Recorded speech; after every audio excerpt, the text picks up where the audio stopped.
Too Much Love is Not Enough, an amazing memoir of the silence of childhood sexual abuse. Dr. Bakari, thank you so much for being here with us on Her Rules Radio.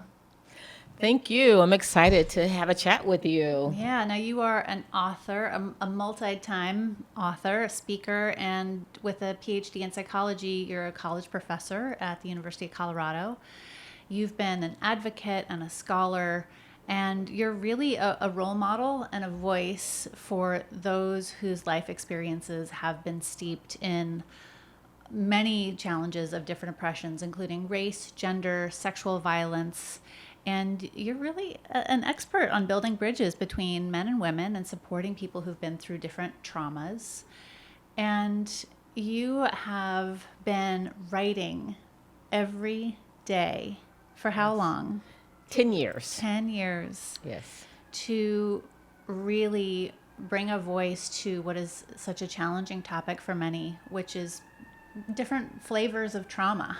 Yes. Yeah. And my writing has been geared specifically toward adult survivors of childhood sexual abuse. And of course, we know there's a lot of crossover, but there's a reason that I write specifically for adult survivors of childhood sexual abuse. And what's that reason?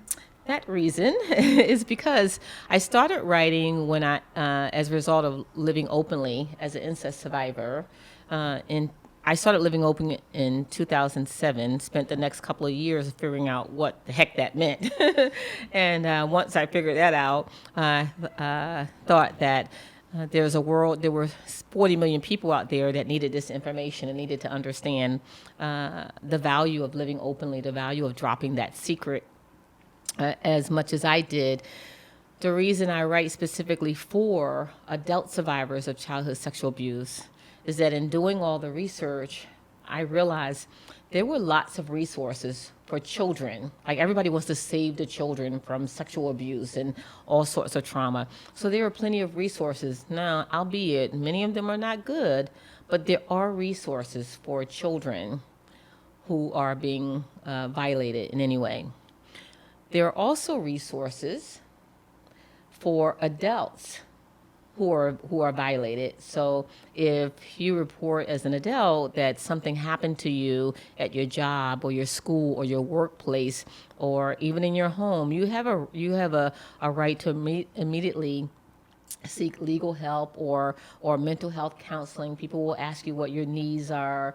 So because they're more immediate. Yeah. When it came to adults who had been violated as children, Right.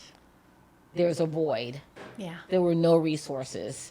And in 2010, literally, there were 2 online sites, both in Canada, that addressed adult survivors.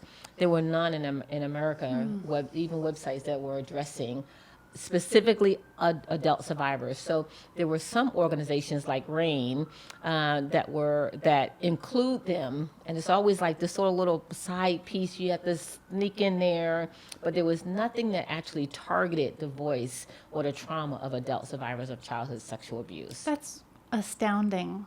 Yeah. That there's so little support, because how many hundreds of millions of just Americans? Just Americans. Right now, the number is 60 million, just Americans. Yeah. 60 million survivors. When I started the work in 2010, there were 40 million adult survivors of childhood sexual abuse. Mm-hmm. The good news to all of this is that the rate of childhood sexual abuse is on the decline. Now, there's still plenty of reason to be suspicious and argue about what the real rates are, but whatever the rates are, they are on a decline. Okay.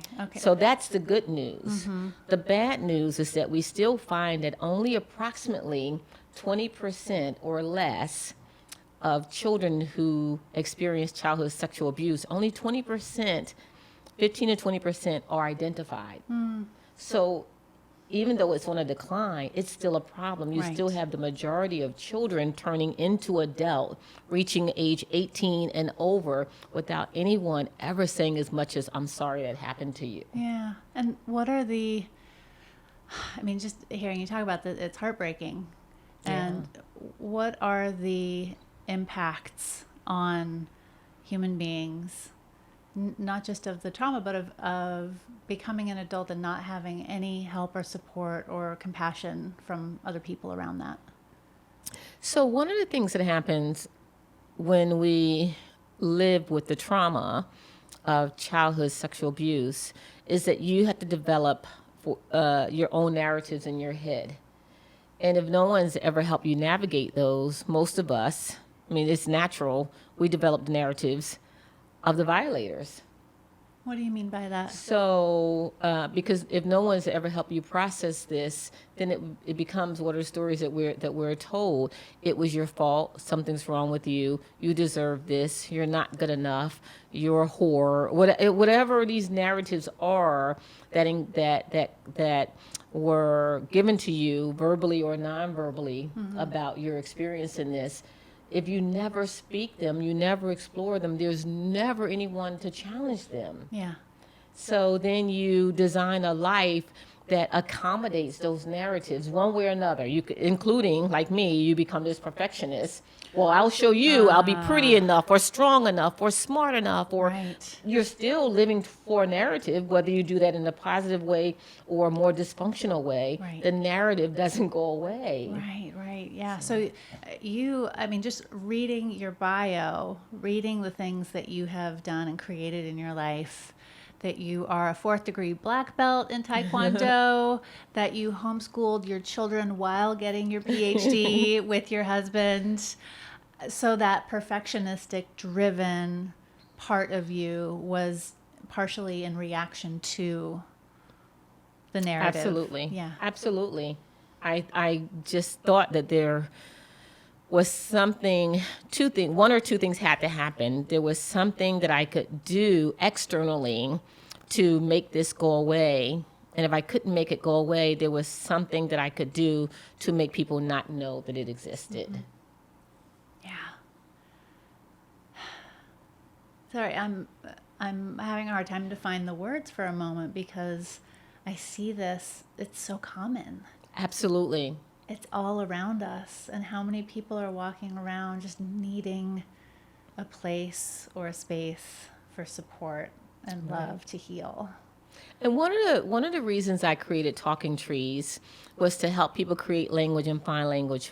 But what struck me in all the research that I did was it became clear that this experience were leading people to prison because they had never addressed issues and acting out on them.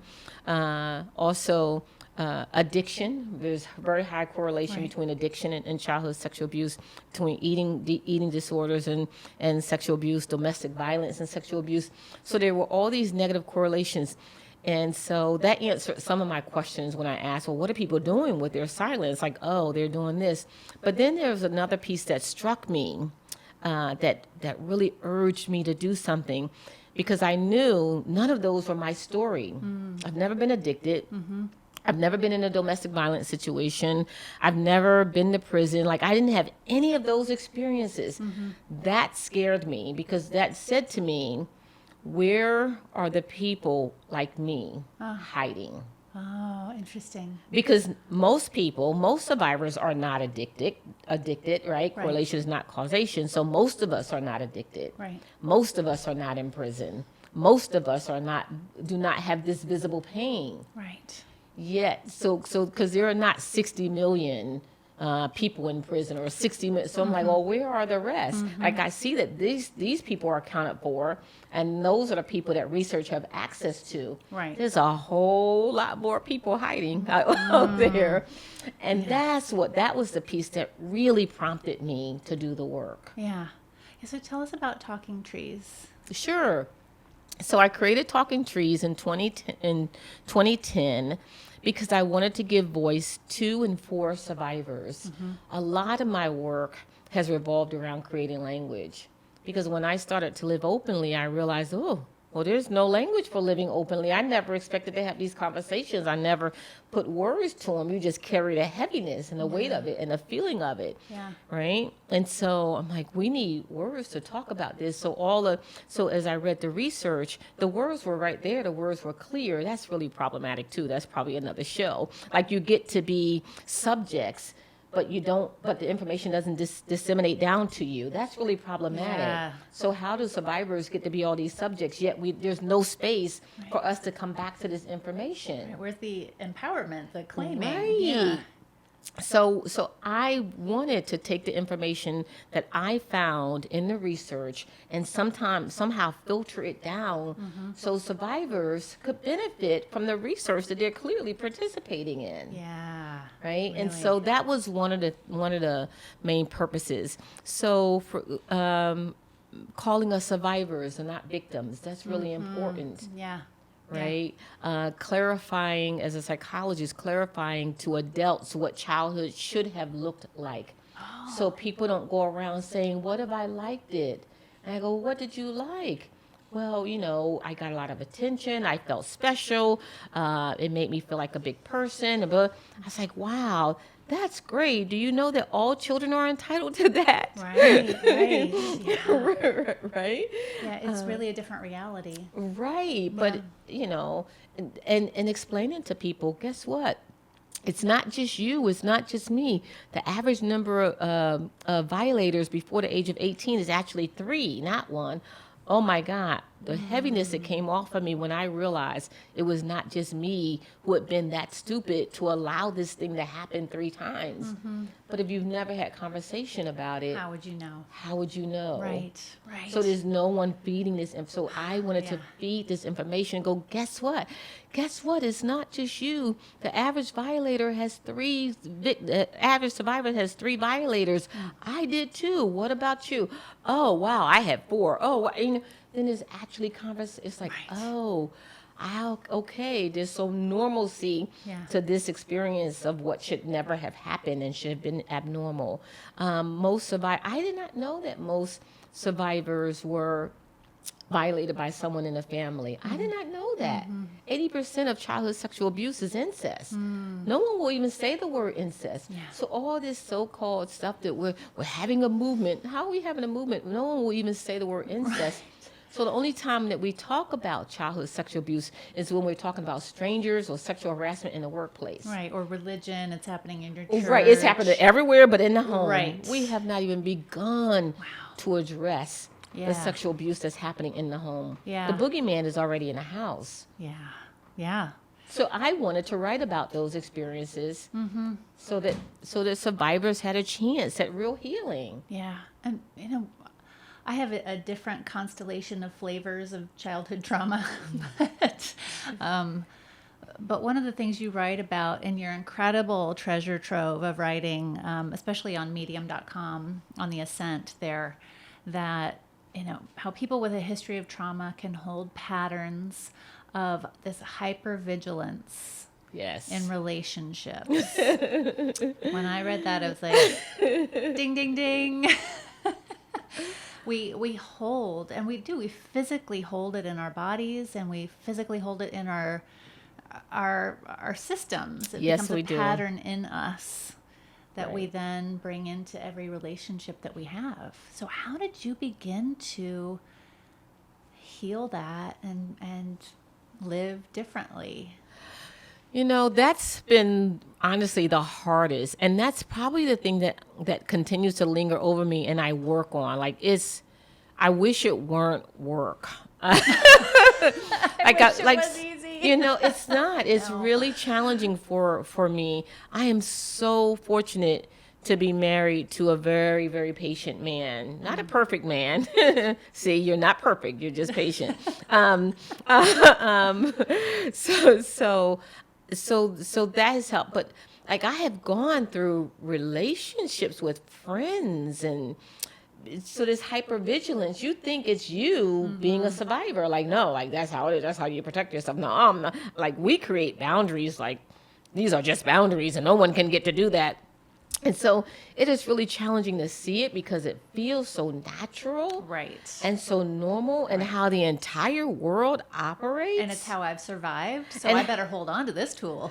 Right. And what will it look like if you let it go? Oh my gosh. It's scary. Yeah.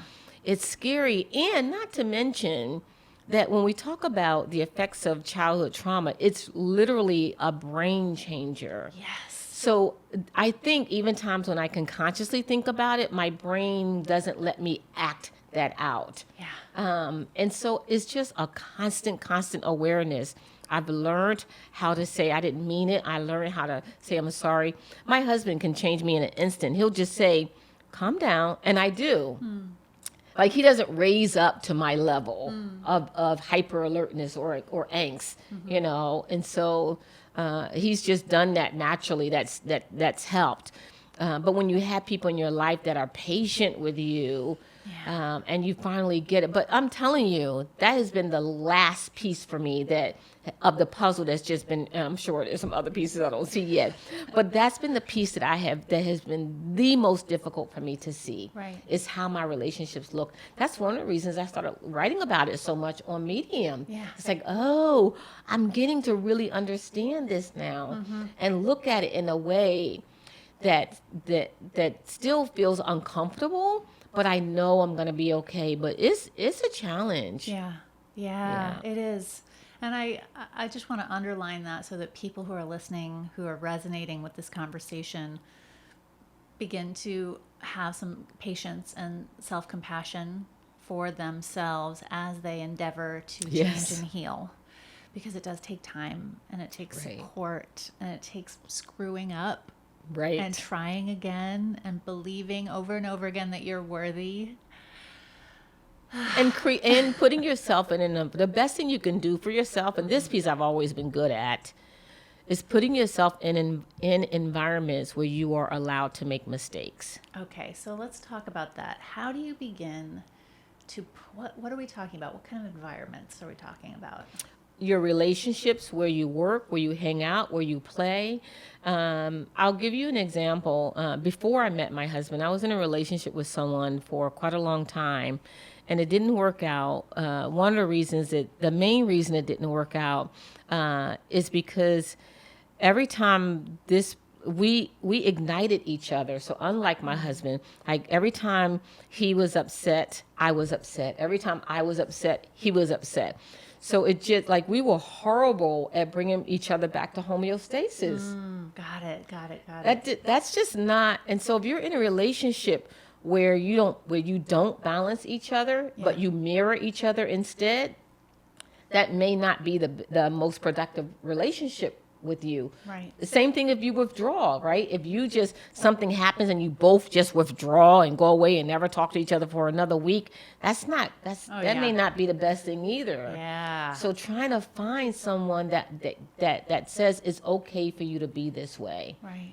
You know, and I don't have to punish you because you're this way. Yeah, it's interesting. It's both our romantic relationships and our friendships, you know, finding people over time that you can be honest with and also trust them to, not get into some weird codependent thing with you. Right. Right. And they don't have to stay. This is the most important lesson I have learned. People don't have to stay in your life. What? Don't require that. Don't expect it. Don't. Even with my husband, we have had conversations where we've said, we don't have to stay. And so as long as you're here, know that I'm here because I want to be, not because I feel in any way in my heart that I'm obligated to stay with you. Yeah. I am okay with leaving whenever this no longer works for us. Yeah. And so if you're here, it's because I know that you really want to be here. Right. No one is required to stay. As you grow, if you are not outgrowing some of your relationships, like none of your relationships you've outgrown. Yeah. Yeah. That could be a cue. Isn't that really interesting? I was just having this conversation over the holidays with my oldest friend. We've known each other since we were 5. And there aren't very many people that I've held on to that long besides Right. family members. Right. That, by the way, I mean, let's talk about cutting the cord with family members. You are not required to stay in What? any relationship. What? Even the engineer is like nodding his head in the background. He's like, Any yes. relationship. I'll tell you a story. Do you have time for a story? Oh, yes, we do. Early in my therapy, when I went to therapy, finally got into therapy where I was going to make this thing, where I was committed to it, and one of the triggers was that it was time for me. I was going to go home for Christmas, as I had done, and I still had 2 violators living at that time. Still buying gifts and having dinners with violators. That's not okay, people. That's not okay.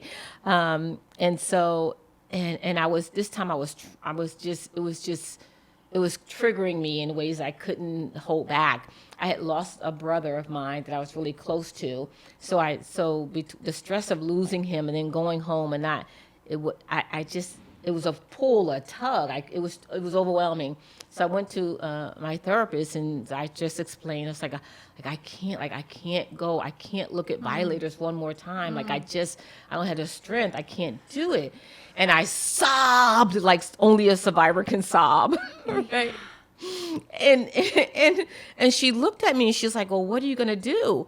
I didn't have an answer to that question. I want you to understand, at this point, I had a PhD, I had a black belt, I had like all these, like I'm living a real grown-up life, a true, real, successful grown-up life. I'm in my therapist's office crying like I'm 7 years old. I don't have the answer to this simple question, what are you going to do? You don't want to go in a space where people have harmed you. Right. What do you want to do? I don't know. Yeah. Like looking back at it now, I'm like, that's mind-boggling, right? But people continue to live this experience every day. And she finally said to me, you do realize you don't have to go, right? And I just sobbed like that. I'm not lying when I say that thought never occurred to me. Yeah.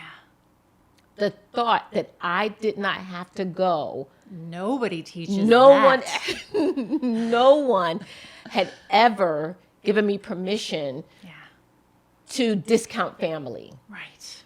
Are you kidding? I've been living the last 40 years with That this is- for like a, That's like right? the ultimate taboo. I mean, one of the ultimate taboos is like cutting off your Right. family. No, you will suffer. right. Forever. right. Who's going to love you now? Right? you What know? kind of a person am I Right. if I cut off my mom or my brother Right. And I didn't go.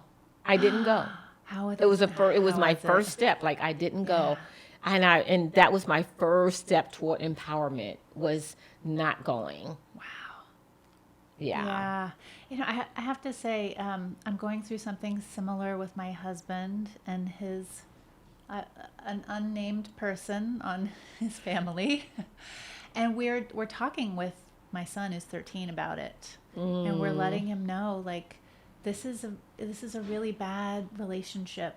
And it's really hard Yeah. to admit, and nobody talks about this, but it doesn't feel good to be around these people. So we're not going to take you there anymore, because we Right. don't want you to be subjected to the teasing and the traumatizing that goes on in these homes. Right. And you're just making me think, like, oh, we are changing the pattern. We're Yeah. finally doing it. Right. Even only with our kid, like, we haven't been able to do it for ourselves yet, but we're Right. demonstrating it for him. So that's progress. Right. My daughter was about 13 when I told her. You want to know her response? What'd This is she my say? daughter's response. So she said, "Let me get this right." She said, "You were violated at 7, and you're 47, and this time approximately." She's like, "For 40 years, you've been doing this?" And I said, "Yeah." She said, "Why?" And I said, "Because I thought I needed them." She said, "I've known for 40 seconds, and I know you don't need them." Well, that's just a testament to you raising her with like really respectful Right. boundaries. Yes. That's amazing. I said, "Well, clearly you're smarter than me." From the mouths of babes. That's awesome. Okay, so how can we, you offer this great advice in one of your pieces, and it pertains to what we're just talking about here, giving yourself permission to fail and forgiving yourself when you do. Because this process of really taking care of ourselves and disconnecting from toxic people, few people ever even attempt that. And in the process of creating boundaries, we're gonna not do it perfectly. Right. So how can we get the support that we need to be brave and actually do these things and screw it up and do it imperfectly, but grow from these lessons of failure? Like, how do you construct the support? So one of the steps that I had to take, the diversions from this, the more I dug into this work, as much as I wanted to only focus on survivors, only that, it came a point where I had to recognize that the overwhelming majority of victims who haven't entered the path, but victims in general, are women, and the overwhelming number of violators are men. Not all. Right. There are certainly male victims. There are certainly female violators, but overwhelmingly, Right. this is a gender issue. Yeah. And when I realized that, I had to take it somewhere. I had to then begin looking at women and how this and it's not just here, but all over the world. Right. So so it got bigger and bigger and bigger. And so when I started asking myself questions like that, I kept bumping into the gender issue, And I'm like, what are the messages that women get, Yeah. to do this? Yeah. And so I know, for example, when males who are dealing with this are much more likely to turn toward addiction, to be involved in addiction, they're also much more likely to commit suicide. So it's serious. I don't mean to dismiss that at all. Right. I really don't. But it's a difference in resources and what becomes available to you and how you then see your power as a woman. So one of the things that happens, for example, when females have this experience, when males have this experience, they have other options to deal with their experience. Right? Not that they're pretty or whatever, but they have other options. One of the problems and difficulties and challenges of women is that we deal with this experience, we get to be grown-ups, and we keep dealing with the experience. Like, men don't keep being victims when they're adults. They don't keep being vulnerable as men. They grow, they can, I mean, it depends, but I mean, there's not a society that says to them, this is what should have happened to you. There is nothing to men that says, this is who you are as this embodied like this. Unfortunately, for women in the world that we live in, and I do mean world, not just America, we have this experience, and then you get to be a woman, and then you have to always protect yourself from having that experience again and again and again and again and again. Yeah. So while you're doing that, you then also have these messages that, and by the way, be nurturing, and by the way, do this. So like the messages, so then the messages that we get are embedded within this experience of secrecy and shame and not owning your body and all this other stuff that comes with it. So I had no choice but to begin doing gender work around women and the messages that we get and freeing ourselves from these voices and helping women to really understand what body autonomy looks like, to be completely and totally responsible for what happens from the crown of your head to the bottom of your feet, where you place yourself in the world physically, mentally, spiritually, psychologically. Yeah. And so really beginning to unravel some. I think unless we're willing to do that, then the progress is a little slower. Yeah, this, owning our bodies, taking responsibility for our own physical well-being, and really having a sense of sovereignty over our physical self and our own healing. Right. What have been the foundational ways that you have had to learn how to take care of your physical self? Because you're not just healing and learning for you. You're creating spaces. You're writing. You're a creator. You're a teacher, you're a mom, you're a partner. You do all these things, and you have to take care of your physical self as you're like, right, as you said, you're still like the relationship dynamic, you're still like in the work there. Right. So you're still doing your own work and Right. you're doing all this other great stuff. Right. So what have been the foundational self-care techniques that you rely on? Something happened when I started training for Taekwondo, honestly. And I've written pieces on, even on Medium, like what would happen if women saw themselves as protectors rather than the person who needed to be protecting? Because Yeah. again, that's another narrative, right, that we have to live with. Right. And so what would happen if someone told us every morning that it was our job to go out and protect something, to create something, to make something? Right? Not versus it's your job to go out and care for something. Right. Right? And in the midst of caring, if something horrible happens to you, then you just forgive and move on and you don't deal with that. Because just keep caring. Right? So when I learned to be a protector of my space, it changed the way I saw the world. Yeah. Yeah. Right? I've had a couple of women on the show in the last few years who are self-defense teachers for women. Yep. And I specifically did an interview right around when our current president was elected because a lot of women's old Stuff came sexual up. trauma came up. Yep. I was like, get yourself to a self-defense course. Like, Right. feel the power Yes. that's available to you. Yep. That's great. Okay, so you're still training. I still train. Yeah. Yes, it's important. Yeah. And I'm constantly reminded. I'm constantly in touch again with my body.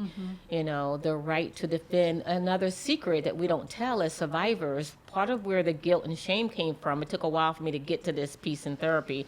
Is that no one says it's okay not to do that. Oftentimes in situations, people don't even scream Right. when you're overwhelmed, so you don't even use your voice. That's where Yes. some of the shame comes from, by the way. Yes. This idea that this disbelief that you could have done something or you could have done more and you did nothing, as opposed to saying you should never have been put in a position where you even had to whisper it. Right. Right? Yeah. But Yeah. again, that responsibility comes in and no one helps us with the narrative because we're not having conversations about it. Yeah. Right. So that changes when I say to myself, I have a right to do this, and these are the things that I have a right to do about it. It just then becomes very different. I'm in a totally different space with it. That's amazing. I could talk to you for another hour. I wish we had more time. Your books and your writing are available on your website. We're going to put the link up in our show notes so Thank you. people can go right to you. Your book, Too Much Love Is Not Enough, is an incredible memoir. And one final question I wanted to ask you. So my show is called Her Rules Radio, where Yes. women go to learn how to live life by their own rules. You've demonstrated that beautifully for us here. Like, Thank learning you. to be the protector is really a powerful stance. What is a rule that you see a lot of people living by that you would like to rewrite? Maybe a should or an old way of patterning that people are playing along with that you're like, nope, we shouldn't do that anymore. I wish that people could practice within themselves seeing the feminine divine in everything that they do, from not constantly referring to God as he, to not referring to men as protectors, to not constantly putting women and children in the same sentence as if they are on the same level. Women and children first. Right? As if they're on the same level. They're the one thing, right? They're one thing. So we have no more power than a child. So Right. people must protect us. How about people stop violating us so we don't need protection? So the thing that I wish would change would be that women see themselves as the sovereign. Yeah. We are not second to anyone. Right. The world cannot exist with one half of the brain ruling it. Oh, that is so beautiful. Thank you so much for being here. I hope everybody listening who was touched and inspired by this goes immediately and gets your book, Too Much Love Is Not Enough, and checks out your website. Thank you so much. Thank you. Appreciate you.